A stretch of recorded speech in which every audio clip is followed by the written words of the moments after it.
जय श्री राम दोस्तों, मैं आपका होस्ट विक्रम सिंह स्वागत करता हूँ मेरे चैनल आप इति दास्तान में। जैसा कि हमारे वीडियो को इतना प्यार दिखा रहे हैं, इतने अच्छे व्यूज आ रहे हैं, प्लीज़ हमारे चैनल को सब्सक्राइब करके हमारा मोटिवेशन बढ़ाइए, क्योंकि हम आपके लिए इतनी मेहनत कर रहे हैं जिससे आपको अच्छी अच्छी वीडियो मिल सके, आपको इंटरटेनमेंट मिल सके। और इस वीडियो में जो भी चीज़ दिखाई जाती, जो भी चीज़ आप सुनते हैं, ऐसा भी आप इसको रियल में लेने की ज़रूरत नहीं है। आप इसको जितना ही एंजॉय के माध्यम से या एंटरटेनमेंट के माध्यम से सुनेंगे उतना आपके लिए और अच्छा रहेगा, क्योंकि हम किसी भी चीज़ को बढ़ावा नहीं देते हैं कि हाँ आप ये मानिए ही। जितना हम तो हर वीडियो में बोलते हैं कि आप जितना ही सबसे कांटेक्ट में रहेंगे उतना आपसे कांटेक्ट में रहेंगे, जितना आप सबसे दूर रहेंगे उतना हम भी आपसे दूर रहेंगे। तो आज की वीडियो को हम देर न करते हुए शुरुआत करते हैं। जैसा कि हम आपको हर वीडियो में बताते हैं कि वीडियो बनाने के चक्कर में लोग यूट्यूब पे वायरल होने के चक्कर में कभी कभी ऐसी गलतियाँ कर देते हैं जो उनको ज़िंदगी में बहुत भारी होती है। कभी किसी के साथ अच्छी होती है तो किसी के साथ बहुत बुरी खतरनाक हो जाती है। तो हम हर वीडियो में आप लोग को बताते हैं कि ये सब चैलेंज करना या पैरानॉर्मल से ज़्यादा वो होना या ये सब के बारे में रिसर्च करना सब छोड़ दीजिए, क्योंकि ये सब करने से पहले आप अपने कुछ प्रोडक्शन होते हैं, प्रेडिक्शन होते हैं, जिसे आप लगा के करेंगे तो अच्छा रहेगा आप लोगों के लिए, क्योंकि ये सभी का कोई गारंटी नहीं, किसी की सगी नहीं है, क्योंकि कभी भी किसी के साथ कुछ भी कर सकती हैं। तो आज की जो स्टोरी है ये उड़ीसा की है, जहाँ ये स्टोरी 2019 की है। उड़ीसा की राजधानी भुवनेश्वर की है, जहाँ बारिश का मौसम चल रहा था। शहर में पुराने हिस्से एक सुनसान सा बंगला था जिसे लोग काला बंगला कहते हैं। उस घर के बारे में कहा जाता है कि रात होने के बाद वहाँ औरत की रोने की आवाज़ें आती हैं। जिसने भी अंदर रात बिताई वो अगले दिन बीमार पड़ गया और गंभीर बीमारी से उसकी डेथ भी हो जाती है। तो ये स्टोरी जो है यूट्यूब पे पैरानॉर्मल वीडियो बनाने वाले 4 दोस्त हैं, अंश, विवेक, रिया और सौरभ। उस बंगले की सच्चाई जानने के बाद कैसे भी करके उनको बंगले के बारे में मालूम चला होगा, तो वो लोग वहाँ पे रिसर्च करने के लिए जाते हैं, वीडियो लेकर के, कैमरा लेकर के, कि कुछ हमें रिकॉर्ड हो जाए, हमारा थोड़ा वायरल हो जाए या हम अच्छी इनकम कमा सकें। बंगला शहर से थोड़ा बाहर घने पेड़ों के बीच में था, जंगलों के बीच में। दीवारों पर काली सी फुंदियाँ और जाले मकड़े लगे हुए थे। वहाँ पे अजीब सी स्मेल भी फैली हुई थी। जैसे वहाँ पे पहुँचे उन लोगों ने देखा जैसे कि सालों से वहाँ कोई किसी जानवर के मरे हुए की भी स्मेल आ रही थी। कुछ राज भी छिपा हुआ दिख रहा था, जैसे कि यहाँ पे कुछ बहुत बुरा हुआ होगा। जैसे ही वे अंदर की तरफ जाते हैं, चारों दोस्त कैमरा ऑन करते हैं। कैमरा में अचानक से एक ग्लिच आता है, लाइन से आने लगती हैं वीडियो में। स्क्रीन पर कुछ सेकंड के लिए सफ़ेद साड़ी में एक औरत उनको जैसी नज़र पड़ती है तो जो सौरभ कैमरा पकड़े हुआ था उसके मुंह से तो आवाज़ ही नहीं निकल रही थी। वो गिड़गिड़ा रहा था और गिड़गिड़ाते हुए वो चुप हो गया। जैसे ही वो ऊपर वाले मंजिल की तरफ पहुँचे, एक कमरा उन्हें बंद दिखा। दरवाजे पर पुराने लाल निशान कुछ जैसे थे कि जैसे कुछ लगा हो उस पर।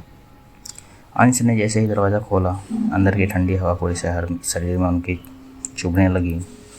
कमरों के बीचों बीच जैसे वो पहुँचे, एक टूटा हुआ झूला रखा हुआ था जो अपने आप ही धीरे धीरे हिल रहा था। रिया ने कैमरा जूम करके दीवारों पर उंगलियों से लिखा देखा कुछ। अचानक नीचे से किसी बच्चे की रोने की आवाज़ उन लोगों को सुनाई दी। जैसे ही वो नीचे की तरफ देखे, चारों घबरा गए। जब उन्होंने नीचे देखा तो मेन गेट पर अपने आप बंद हो चुका था।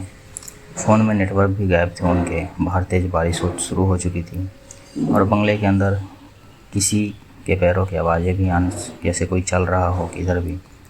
विवेक जी ने डरते हुए कहा, यहाँ कोई और भी है। उसी समय रिया के कैमरों में सीढ़ियों पर खड़ी एक बूढ़ी औरत रिकॉर्ड होती है, क्योंकि कैमरा लेकर के इधर उधर रिकॉर्ड कर रही थी क्या क्या चीज़ें हैं इस मूल्य में नहीं है, पुरानी चीज़ों का। तभी उसका चेहरा आधा जला हुआ था। रिया जी चीखीं और कहीं को भागो यहाँ से। चारों दरवाज़ा खोलने की कोशिश करने लगे, लेकिन दरवाज़ा तो खुला नहीं। तभी ऊपर से भारी चीज़ गिरने की आवाज़ आई। जब अंश ऊपर गए तो उन्होंने देखा कि झूले पर अब एक छोटी सी बच्ची बैठी थी। वो धीरे धीरे गाना गा रही थी, लेकिन सबसे डरावनी बात तो ये थी कि उस बच्ची का चेहरा बिल्कुल रिया जैसा ही था। अंश पीछे हटने लगे, तभी बच्ची सिर उठाया और कहा, तुम लोग वीडियो बनाने आए हो ना। जैसे ही वो लोग आए थे, अचानक कमरे की सारी लाइटें जलने लगी, फिर मतलब ब्लिंक करने लगी। जल रही थी, बुझ रही थी, बंद हो रही थी। कैमरे भी अपने आप बंद हो गए और पूरे बंगले में औरत की चीखने की आवाज़ें गूंजने लगी। तभी नीचे से विवेक जोर से चिल्लाया, अंश जल्दी नीचे आओ। जब सब लोग किसी तरह मुख्य दरवाजे जो वहाँ अंदर से प्रवेश मेन रोड जो था वहाँ तक पहुँचे, रिया रो रही थी। सौरभ बेहोश होने वाला था, लेकिन तभी बूढ़ी औरत फिर सामने आ गई और कांपती आवाज़ में कहा, इस घर को जलाया गया था मेरे परिवार के साथ। फिर उसने दीवार की तरफ इशारा किया। अंश ने वहाँ लगी पुरानी एक लकड़ी हटाई तो उसके पीछे एक अखबार था का टुकड़ा मिला उनको। उसमें लिखा था 1996 में इसी बंगले में आग लगी थी, जिसमें एक महिला और उसकी एक बेटी की मृत्यु हो गई थी। लेकिन उस असली सच तो नीचे लिखा था कि आग का हादसा नहीं, किसी ने जानबूझकर लगाई थी। रिया जी समझ गई कि वो आत्माएं लोगों को मारना नहीं चाहती हैं, वे बस अपना सच दुनिया को बताना चाहती हैं। अंश कांपते हुए हाथों से कैमरा फिर से ऑन किया, पूरी स्टोरी रिकॉर्ड कर ली। जैसे रिकॉर्डिंग पूरी हुई, दरवाज़ा अपने आप खुल गया। बारिश रुक चुकी थी, चारों दोस्त बाहर भागे। पीछे मुड़कर देखा तो बंगले के ऊपर वाली खिड़की में वही छोटी बच्ची खड़ी थी, लेकिन इस बार वो मुस्कुरा रही थी। फिर वहाँ से वो लोग जब वो वीडियो बना के चले आए तो वीडियो की आखिरी फ्रेम में लोगों ने नोटिस किया कि जब चारों दोस्त बंगले से बाहर निकल रहे थे तो उनके पीछे से एक 5 साया भी चल रहा था। शैड उसकी तरह उनके परछाई के साथ साथ 5 साया भी जैसे चल रहे थे। वीडियो वो बना के तो लिया है। फिर उस दिन कुछ दिन तक सब कुछ सही रहा।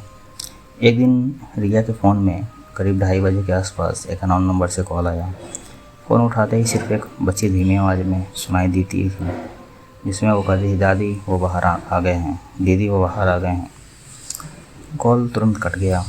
रिया ने दोबारा नंबर मिलाया, लेकिन नंबर नॉट एग्जिट बता रहा था।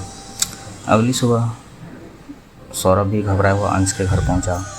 उसकी आंखें में नीचे काले निशान थे, जैसे कि कल रात मेरे कमरे में कोई था। उसने कांपते हुए कहा, मैंने साफ देखा कि वही बूढ़ी औरत लेकिन इस बार वो रो नहीं रही थी, वो किसी से डर रही थी। अंश ने पहले मजाक समझा, लेकिन तभी सौरभ ने अपना कैमरा निकाला। रात की रिकॉर्डिंग 2:30 बजे पर कैमरे का जब उन्होंने देखा तो दरवाज़ा अपने आप खुलता है। फिर कैमरा में एक परछाई दिखती है, वो बहुत लंबी होती है, इंसान से भी ऊंची, और उसके पीछे कोने में एक बूढ़ी औरत खड़ी थी, जैसे किसी चीज़ से छिप रही हो। तभी रिया को याद आया कि बंगले की दीवार पर लिखा था, मुझे बाहर मत आने देना। शायद वो औरत और बच्ची भूत नहीं थी, वे किसी और चीज़ को बंद करके रखे हुए थे। चारों ने फैसला किया कि वे दोबारा बंगला जाएंगे, इस पर पूरी सच जान के आएंगे। उन्होंने उसी टाइम रात के करीब 1:45 बजे के आसपास वे फिर से उस बंगले में पहुंचे, कैसे भी करके। लेकिन जैसे वो बंगले की तरफ जा रहे थे, बहुत सी परेशानियां भी आईं। गाड़ी ख़राब हुई, पंचर हुए, बार बार बरसे हो रहे थे, जैसे कि कोई उन्हें वहाँ पहुँचने से रोक रही हो। लेकिन इस पर बंगला पहले जैसा शांत नहीं था। ऊपर की खिड़कियाँ हल्की लाल रोशनी की तरह जल रही थीं और अंदर में किसी आदमी की ज़ोर ज़ोर से मंत्र पढ़ने की आवाज़ आ रही थी। जैसे ही वो अंदर गए, हवा अचानक बर्फ़ जैसी ठंडी हो गई। नीचे वाले कमरे दीवार में अजीब से निशान बनने लगे। बीच में काले धागे और राख से बना एक गोल घेरा चक्र था। रिया ने फुसफुसा कर कहा उनसे, आपस में बात किया उन्होंने कि यह किसी तांत्रिक ने पूजा जैसा लग रहा है किया है यहाँ पे। तभी ऊपर से ज़ोर से धमाकेदार आवाज़ आई। चारों दौड़ कर ऊपर पहुँचे। वही झूले वाला कमरा, लेकिन अब झूला वहाँ बहुत तेज़ी से हिल रहा था और दीवार पर खून जैसी निशानों से एक नया वहाँ पे लिखा हुआ था, वो जाग चुका है। अचानक कमरे का दरवाज़ा अपने आप बंद हो गया। सौरभ जी ने कैमरा जैसे ही घुमाया और इस बार पहली बार वो चीज़ साफ रिकॉर्ड हुई कि कैमरे में कोने में एक लंबा काला साया खड़ा था। उसका सिर जैसा, इंसान जैसा नहीं, लेकिन पूरा अंधेरे में सिर्फ उसकी सफ़ेद आंखें दिख रही थीं। कैमरा की स्क्रीन क्रैक होने लगी। विवेक चिल्लाए, कैमरा बंद हो गया। लेकिन तभी वो साया धीरे धीरे उनकी तरफ बढ़ने लगा। कमरे की दीवारों से बच्चों की रोने की आवाज़ें आने लगी थी। रिया जी रोते हुए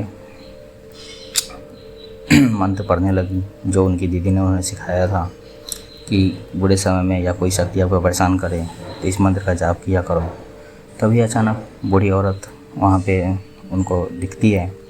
उसने पहली बार साफ आवाज़ में कहा, भागो नहीं, इसे ख़त्म करो। उसने झूले के नीचे इशारा किया। अंश ने कांपते हुए हाथों से झूला हटाया। नीचे लकड़ी का फर्श टूटा हुआ था। अंदर एक पुराना लोहे का बॉक्स रखा था। जैसे बॉक्स खोला गया, उसमें पुराने फ़ोटो, कुछ काले धागे और एक डायरी मिली। डायरी में लिखा था, इस घर में आग मैंने लगाई। मैंने उस चीज़ को रोकने की कोशिश की थी। अगर ये बाहर निकल गई तो कई लोग मरेंगे। डायरी पढ़ते ही पूरा कमरा हिलने लगा। एक काला साया अब उनके बिल्कुल पीछे पर खड़ा था। तभी छोटी सी बच्ची अचानक सामने आई और उसने रिया का हाथ पकड़ लिया। उसकी आंखों में आंसू थे। डरो मत, इसे रोशनी से डर लगता है। रिया ने तुरंत कैमरे की बड़ी LED लाइट ऑन कर दी। तेज रोशनी पड़ते ही वो काला साया जोर से चीखने लगा। पूरा बंगला कांप उठा और अगले ही पल वो साए धीरे धीरे धुएं में बदल कर गायब हो गए। कमरा अचानक शांत हो गया। वो बूढ़ी औरत और दोनों बच्ची मुस्कुराई और धीरे धीरे गायब हो गई। इस बार जाते जाते बंगले में डर नहीं था, सिर्फ सन्नाटा था। कुछ महीने बाद वो बंगला तोड़ दिया गया और वहाँ सब कुछ नॉर्मल हो गया। तो ये जो स्टोरी थी, उन लोग के साथ ऐसी एक घटना घटी कि जिससे उन्होंने दिल दहल गया उनका। उनके साथ ऐसी कुछ हादसे भी हो सकते थे, लेकिन भगवान को उनके ऊपर, कहते हैं ना, अगर आप भक्ति भावना में जितना लीन रहते हैं, भगवान से जितना कनेक्ट में रहते हैं, जितना आपका ऑरा मजबूत रहता है, वो चीज़ें जो हैं आपकी मदद ही करती हैं, आपको नुकसान नहीं पहुंचाती हैं। तो आज की स्टोरी का हमारा मोटिव ही यही है कि यूट्यूब पे वीडियो बनाने के चक्कर में, वायरल होने के चक्कर में आप ये सब चैलेंज कृपया मत लीजिए। आपकी ज़िंदगी से भी मजाक मत कीजिए, क्योंकि माँ बाप जो होते हैं आपसे आशा लगा के रखते हैं कि बुढ़ापे का सहारा आप बने। तो हम जैसा हर वीडियो में बताते हैं, अपने माँ बाप से प्यार बना के रखिए, जिसमें एक सद्भावना बनाए रखिए और अपने रिश्तेदारों से बचिए। मीठा खाना अवॉइड कीजिए, नाइट आउट ट्रिप मारना बंद कीजिए। चैलेंज लेना या किसी की बात सुनकर वायरल होने के चक्कर में ये सब उल्टे सीधे कदम मत उठाइए। तो मैं विक्रम सिंह आज तक लिए यहीं तक साइनिंग ऑफ।